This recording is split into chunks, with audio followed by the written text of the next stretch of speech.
Here is the bedroom studio. Somewhat disheveled as per usual. Only thing I did to tidy up was make my bed. So, Brian, are you there yet? I'll wait for Brian to comment before I start talking about foam for a tracking booth. Okay, there he is. All right. So, all right. So there's the. I don't know if you've seen the whole room yet, but there it is. And right over there, right there is the tracking booth. You can see that I used a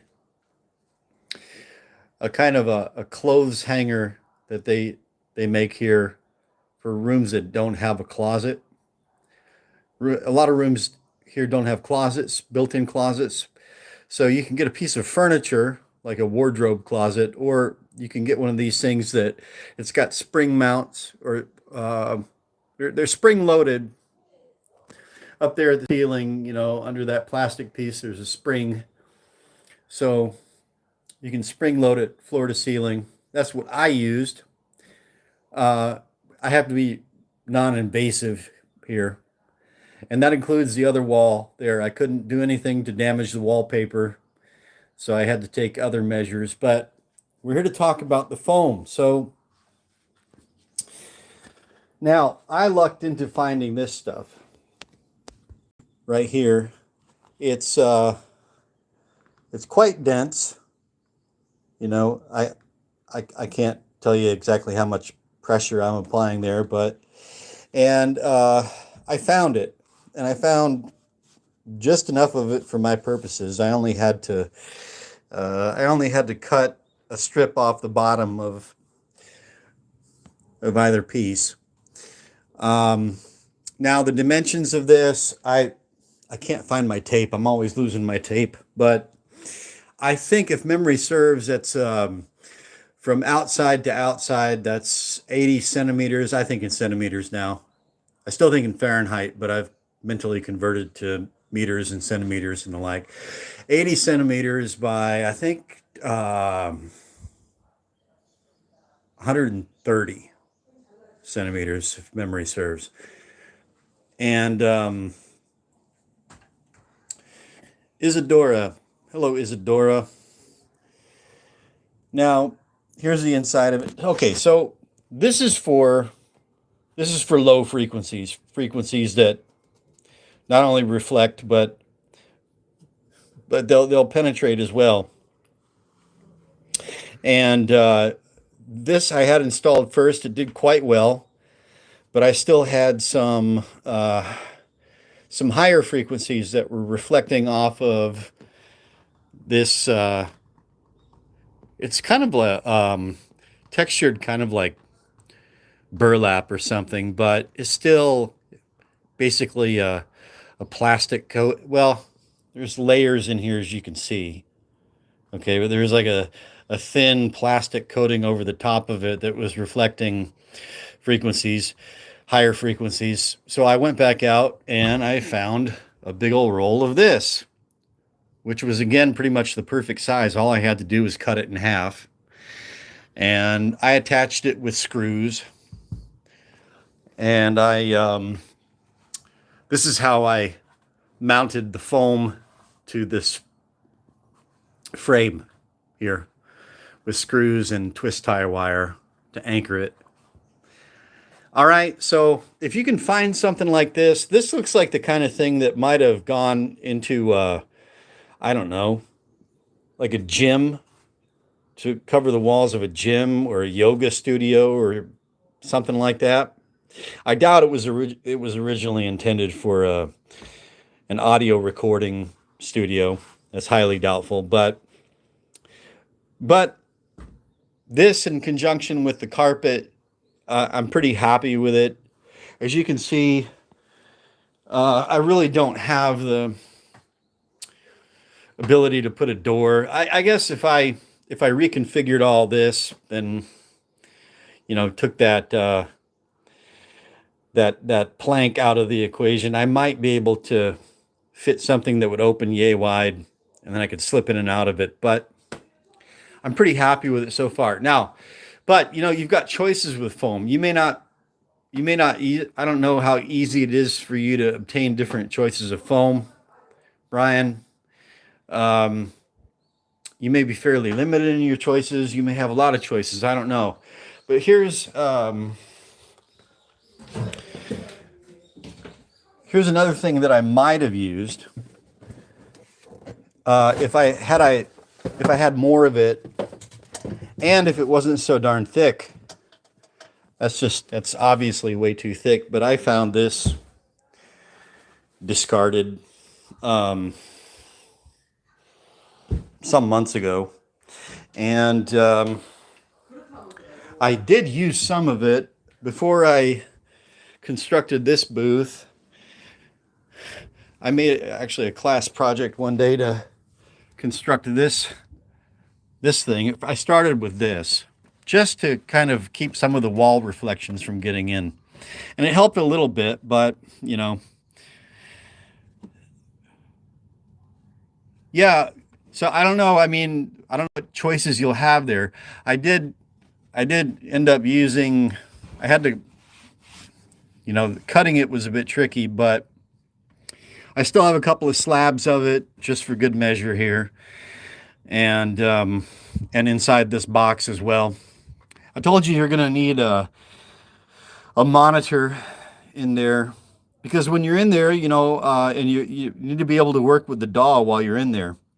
So all the wires are going behind the partition here to the computer, and this is for when I'm vocal tracking, but it's not on right now. That's for when I'm tracking guitar, sitting in the chair tracking guitar. That's the guitar tracking mic. That's the vocal mic.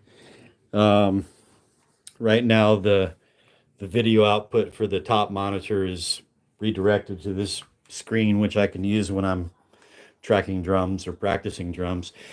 So right, but this foam right here, if I could give you some idea of how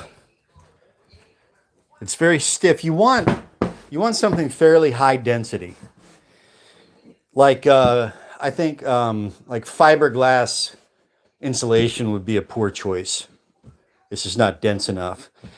But you see I'm pressing fairly hard on that.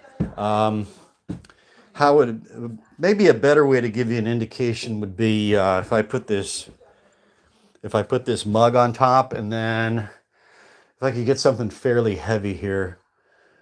Let me see. Well,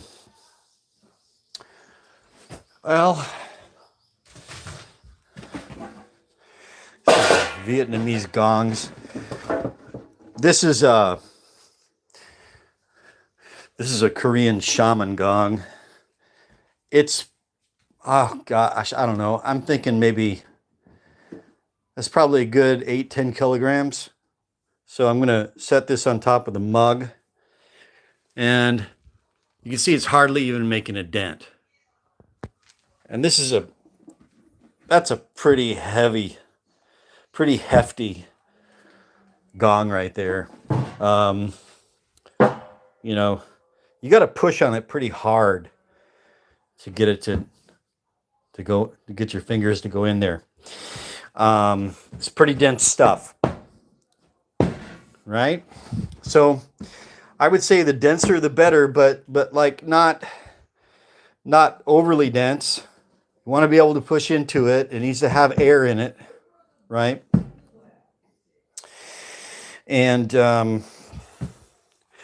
yeah, even if it's just a small one, or maybe you could pick one up used. That's what I did. The one on the bottom, which I used for guitar tracking, I picked that up for like $10 used. There's a website here where people buy and sell stuff, and it's old. It's like probably 10 or 15 years old, and I picked it up for $10. And the one up there, I was lucky enough to find that, so I got that one for free. I just had to find a power supply. which I did at the King Kong department store. And then I got a webcam perched up on the top monitor up there. And so, once you get it built and inside, now another thing to be mindful of is, I had to work within my constraints. So when I sit here with a guitar, the guitar has to be angled a bit, and I don't have a choice of. I'm very limited in my miking angles. So the way I've got this is that it's basically pointed at the 12th fret. I can angle it a bit, but it's basically pointed at the 12th fret. But we work within our constraints, such as they are, right? Try to get around them, but when you can't, you can't. So, but that's pretty much it. As for the carpet, I mean, yeah, this is shag carpet, but I don't think that really matters. But probably, I mean, like office carpet. There might be a difference between office carpet and then carpet that has a little bit of, length to it. Um, but yeah, whatever, just, well, you just make do with what you can find. It is going to make a difference. And you know, that fan you were talking about, if you can get a door on there and make sure it's floor to ceiling, you might get hot in there, um,